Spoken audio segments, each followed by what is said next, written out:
What is going on, people? Welcome to a review of ChillinIt's The Octagon.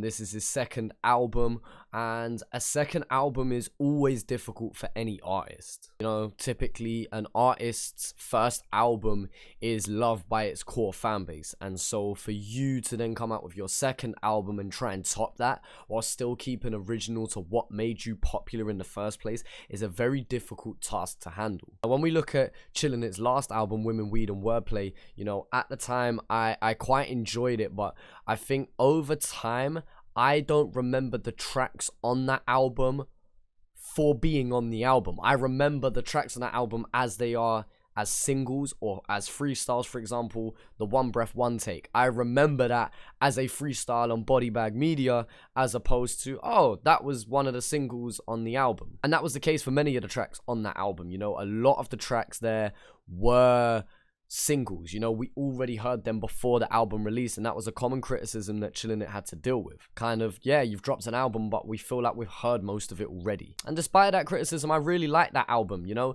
I feel like it defined ChillinIt perfectly with the whole Women, Weed and Wordplay thing. You know, it's what he kind of lived up to. It's definitely something that he has kept repetitive in the themes of his music leading into this album here. One thing I will say about a year and a half on from that album though is I don't feel like it aged that well as an album. You know, as much as I love some of ChillinIt's tracks, I don't listen to that album as an album. I see it as I take the songs that I like from it and put it into a playlist. And for me, I'm a person who likes to listen to albums as albums in the order that they're put in and kind of absorb the information that way, the way the artist wants you to perceive it. And I'm watching the Arsenal game, so if I look over, just ignore me. So either way, leading into this album here, The Octagon, you know, there was a lot of hype, there was a lot of build up, a lot of anticipation for what ChillinIt was going to come with.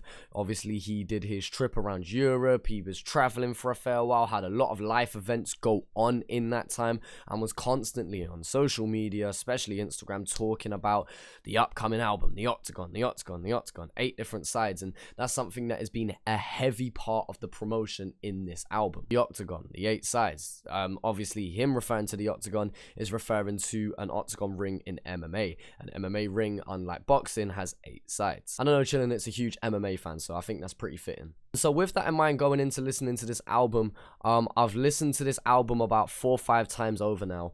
The first few times just kind of going about my daily business, you know, whether it be going to work or I'll be planning something for the next day, or you know, just doing daily things. And then I've sat down twice and I've listened to it whilst writing notes, and it took me a while to get my head around the whole 8 sides and 8 perspective thing, but I'm gonna come back to that at the end. I'd give it all back, but I'd never be the same. That is one of the lines in the opening track, Ready for the Pain, which I actually reacted to. So if you want to see a reaction to any songs on this album, you can click the link down below to see that.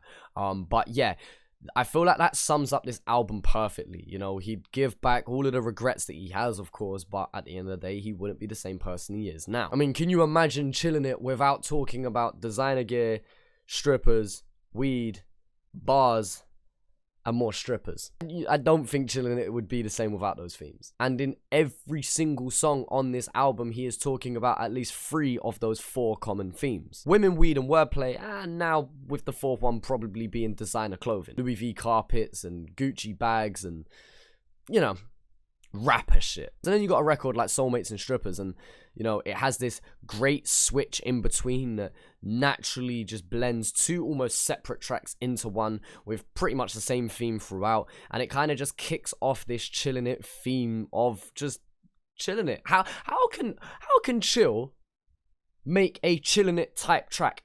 Is that even possible? And although he has the same themes in each song, he goes about them in different ways, which is going to slowly tie us into this whole 8 sides and perspective. I mean, you got a song like Layin' Low that is this kind of modern take on old school hip hop. You've got Same Old Brothers, which is just this contrast of singing and rapping over a pillow of piano chord progressions and these muted drums that just, oh, 230 pounds, that has this big energy feel, you know, those relentless punchlines and this belligerent attitude that ChillinIt comes with. And that 230 pounds track is interesting to me because I feel like that is the only single off of this album. And what I mean by that is I kind of wish he led with 230 pounds. You know, it's the only song that really stands out for me as a single. I really like the outro, and I'll come to that in a minute, but I really like the outro, but I like that for different reasons that don't stand out as an individual track. £230 is definitely the one that, in my opinion, ChillinIt should make the video for, go all out, and just pump the shit out of that track. You know, we know he has a good affinity with True Hippie, the one who actually produced Wish You Well Part 2. And if you go back to my album review of Women, Weed and Wordplay, I actually say Wish You Well Part 2 is the best track on this album. Lo and behold, he made the video, and it's one of the most popular ones from that, bar one take, one breath. One breath, one take. That's what I meant. And that was before he made the video for it. So, you know, I would like to say I trust my ear for ChillinIt's music, and £230 is by far probably going to be the most popular one off of this album, if he does a video, that is. And I'm talking about numbers because everyone can have their own taste in music, everyone can have their own favorites, etc, etc, blah blah blah. Love Is Hard is the first like switch up of this album, kind of just, you know, talking about those contradicts to what he's talking about. You know, as we say, women, weed, wordplay, Louis designer Vuitton gear. Yeah, Louis designer Vuitton gear. Designer clothing. And so, you know, he talks about those themes, but then from a flip perspective of, yeah, this is what I do, but here are my doubts about it. You know, here are my flaws, here are my insecurities about all of the things that I live. You've got Lights Off, which features Dijon, that obviously from 111, who is the only feature on this album, which is a very interesting contrast to his first album where he had all of these features. He had Wombat, he had Kamikaze, he had Husky, he had Little Snow, you know, and then he goes into this album here and it's very much ChillinIt exclusively. Dijon on this track definitely works. I feel like he delivers something that ChillinIt can't himself, and I feel like that's what the purpose of a feature should be. A feature should be able to feature something on your track that you as an artist cannot deliver / cannot deliver to the quality that they can. And I feel like he made a very smart choice bringing him in on this hook here. I feel like that was a very good decision to make, and I like it overall for the album because then it feels like a ChillinIt album. It doesn't feel like a mixtape featuring ChillinIt on every track. No, with ChillinIt having less features on this album, it feels way more focused and way more complete and way more focused on the sound that Chill brings. The interlude Mama is a great track, and I really like it because it is the best contradiction of everything that he's talking about, you know, from the £230 where it's everything that we talk about, to then him being able to flip that completely on its head and present that to us in a way that he's speaking to his mum. I do wish that this track was longer because I really enjoyed the content that it brought, but at the end of the day, I understand it is an interlude and it was only just meant to break the flow for a minute, but I would have liked to have heard a little bit more from that track. The only track I'm not really feeling that much is Bleed For You, and even then I like it as a track, but I feel like that's the kind of track that doesn't deserve to be 4 minutes long, and that one should have been definitely shortened to 2 to 2.5 minutes. I don't know, I just feel as the song goes on, it gets a little bit, not so much generic, but repetitive. I get a little bit bored listening to that track. Maybe it needs to grow on me, but that was the only one that I was a bit like, a little bit lackluster from Chill, in my opinion. But it does lead nicely into Your Side, My Side, The Truth, which is the outro of this album. And can I just say this? It is one of the best album outros I have heard in a while. And I'm not just talking Australia, I'm talking UK and US as well. Like, genuinely, I feel like that is an amazing outro, and that is the kind of song that should be 4 minutes long, in my opinion, that could have been a little bit longer because, you know, it rounds up the story and it rounds up the narrative perfectly. It is almost like the post-fight interview, and that's when it clicked to me. This is literally like an MMA fight. So I keep asking myself, what are the 8 sides to Chill?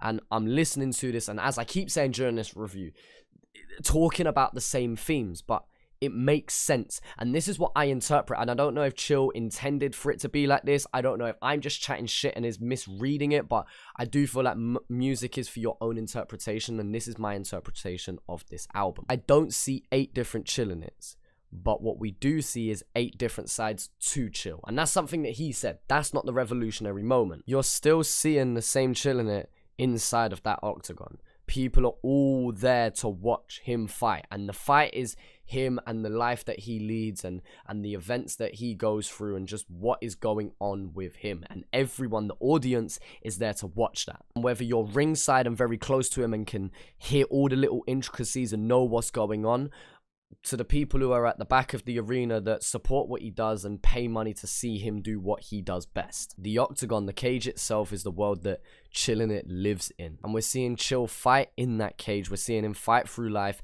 and that's where everybody's watching him.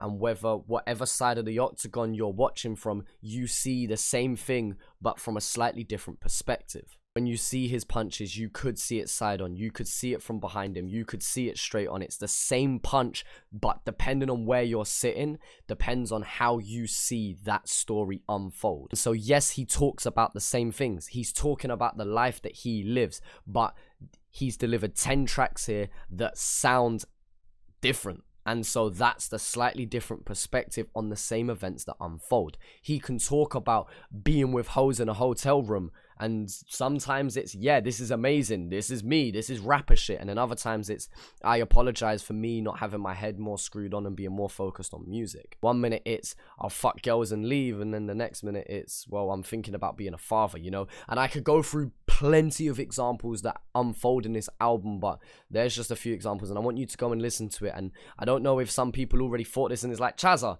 he already explained this is simple shit. But I don't know, it took for me to listen to this album 4 or 5 times for me to then understand that perspective. And that is the reason why I really rate this album, because compared to his first, I felt like you listen to it once and you can digest 95% of what he's saying. Here, I feel like there is still more for me to unpack. I still feel like there's things that I've missed, and I feel like over time this will hold its weight for longer. I feel like this will age a lot better than his first one did. That's an interesting point, because some people are saying that they're disappointed with this album, and I can see why some people would say that. I feel like they say that because there's not as many singles on this album. There's not the Underrated and the One Breath, One Take and the you know, all of the other songs, the Wish You Well Part 2s that were on his first album. There's not those banging moments as often here.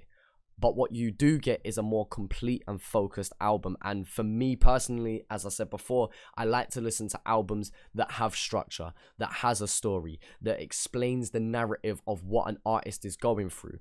That I can appreciate more, from my personal opinion. And so out of 5, I'll probably give this a strong 4 stars. Don't ask me why I just did that in star rating, but we're rolling with it now. Every EP and album we do, we're gonna do a star rating. Fuck it. But either way, guys, let me know what you think down in the comment section below. I know some people really wanted to see a reaction to this album. I don't apologize, because I feel like if I reacted and told my story first time around, it would have been completely different. My opinion would have been completely different to what it is now. So I don't apologize for that. I'm glad I listened to it in my own time. And yeah, just on a real cheeky one, on a very, very cheeky one, if Chill wants to send me the instrumental to the £230 track, I'm happy to round up a couple of MCs and do a remix of that, because I'm telling you, that is gonna be the one from this album. But yeah, appreciate you guys for watching, and yeah, I'll talk to you, man, later.